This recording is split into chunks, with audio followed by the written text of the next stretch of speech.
Interpel·lació al diputat senyor Pere Albó.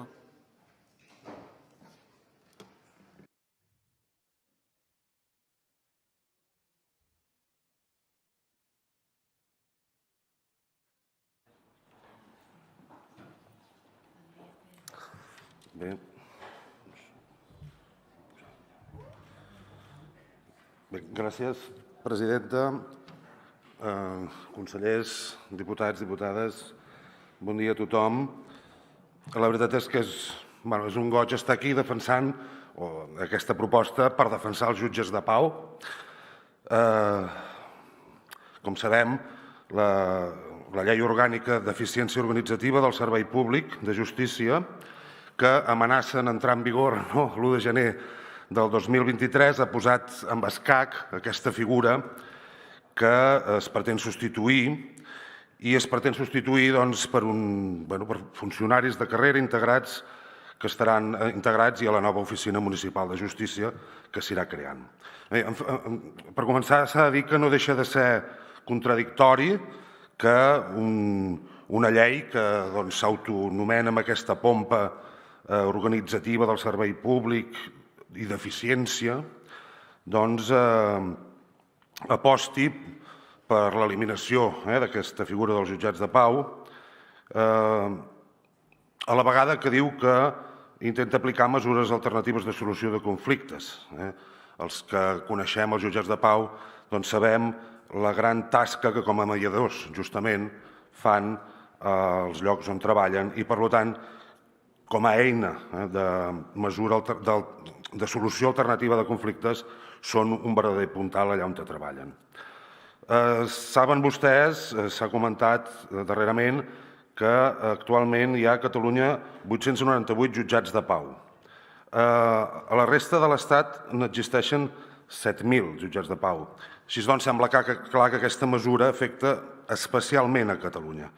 Al 95% dels municipis de Catalunya hi ha jutjat de pau i, com saben vostès, allà on no hi ha un jutjat de primera instància i instrucció, hi ha un jutjat de pau. Són, doncs, l'element de l'administració de justícia més estès territorialment a Catalunya.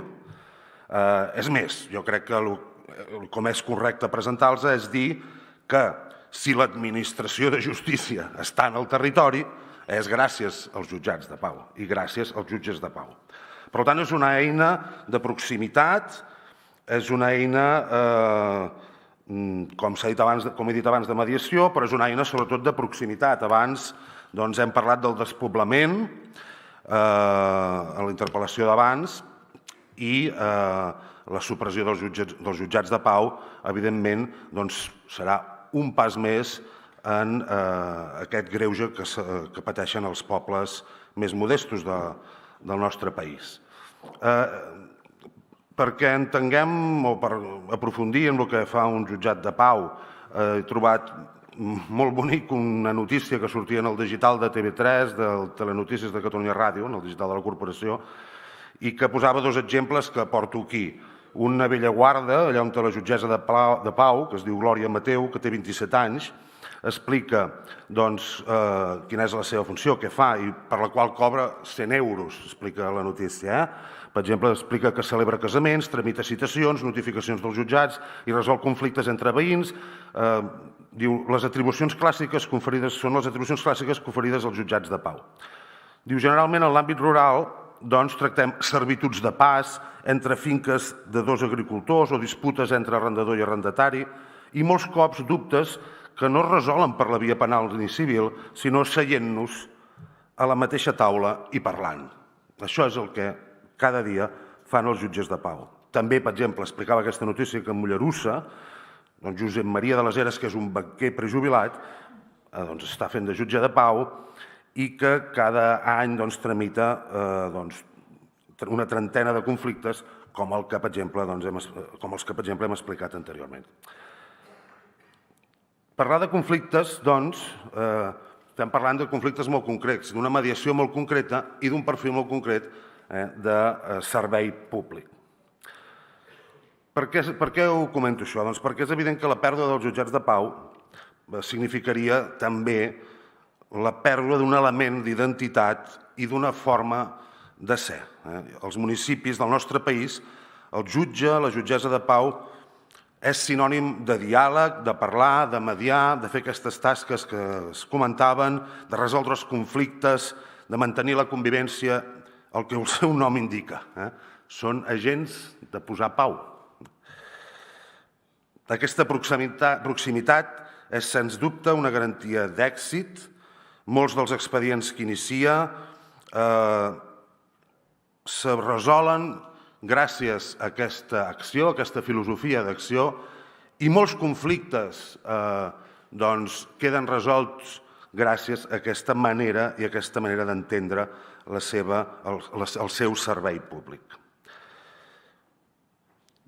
Per això, que com s'està d'alguna manera menyspreant aquesta figura, demostra, al meu entendre, fins a quin punt falta una profunda convicció a l'hora d'ajudar els nostres municipis més petits i les zones no metropolitanes, fins i tot m'atreviria a dir. L'eliminació dels jutges de pau suposa un atac més a les competències del món local, primer de tot. Suposa una mentalitat, si em permeten la paraula, àrea metropolitanocèntrica, que continua buidant les ciutats i els pobles més modestos. A més, potser de la manera més cruel, que és per desconeixença de la realitat, que porta l'absoluta manca d'empatia cap a la mateixa. Senzillament, aquesta mesura es pren perquè no s'ha pensat en els petits municipis com a llocs de convivència, sinó com espais allà on ens fem una fotografia al cap de setmana i la pengem a l'Instagram. La consellera li vaig sentir dir que parlava dels jutjats de pau com els metges de capçalera, es comparava, no? I en aquest sentit, els metges de capçalera em sembla que també se'ls anomena especialistes en medicina familiar i comunitària. Efectivament, també podem dir que són especialistes, són metges de capçalera de l'àmbit de la justícia, són especialistes comunitaris de l'àmbit de la justícia. Però aquesta especialitat, com dic, es menysprea. L'Associació Catalana de Municipis, la Federació Catalana de Municipis, ha sortit en defensa d'aquesta figura. Un altre exemple, perquè ens fem una idea, és el Partit Judicial de Tremp, que engloba 3 comarques. Fins al jutjat de primera instància més proper hi ha una hora de cotxe, perquè de transport públic hi ha 3 hores fins a arribar-hi. I aquestes realitats s'ignoren, senzillament s'ignoren. Per altra banda, hi ha un factor que crec que és determinant també que assenyalem. Els jutges de pau tenen un component democràtic que cal ressaltar i que quan no el valorem, d'alguna manera estem, malauradament, fent que la nostra justícia sigui menys democràtica. El fet que els jutges de pau siguin escollits pel ple municipal hauria de ser un motiu més per mantenir-los, per creure en ells, per aprofundir en ells i per invertir en ells. Crec que, senzillament, aquesta nota, en aquest cas, els hi va a la contra. I és lamentable i s'ha de denunciar. Fer desaparèixer els jutjats de pau és, com dic, un fet gravíssim. Pels motius de proximitat que comentava, pels motius d'aprofundiment d'una justícia cada cop més democràtica que comentava, i també representa, sense cap mena de dubte, un menyspreu a l'autogovern i un atac a les competències i a el que estableix l'Estatut d'Autonomia. A l'article 108, sense cap mena d'interpretació que s'hagi de fer, estableix que la Generalitat té competència sobre la justícia de pau i, en aquest sentit, que té competència per tal d'establir mesures de proximitat. Aquí la Generalitat, aquest estatut que a nosaltres ens van retallar tant, almenys això ho contemplava. Per tant, sembla que aquesta manera d'aprovar sense cap tipus de consulta aquesta modificació també és un atemptat evident a aquesta autonomia i a les nostres competències estatutàries, encara que ens semblin molt menors, ni tan sols en aquest punt es respecten. Per tant, és vital la defensa aferrissada d'aquesta figura i, per acabar, agrair-li a tots els jutges de pau la feina que fan de mediadors, la feina que fan a les seves oficines, per tots els anys que porten fent tan bona feina i que esperem que la puguin continuar fent.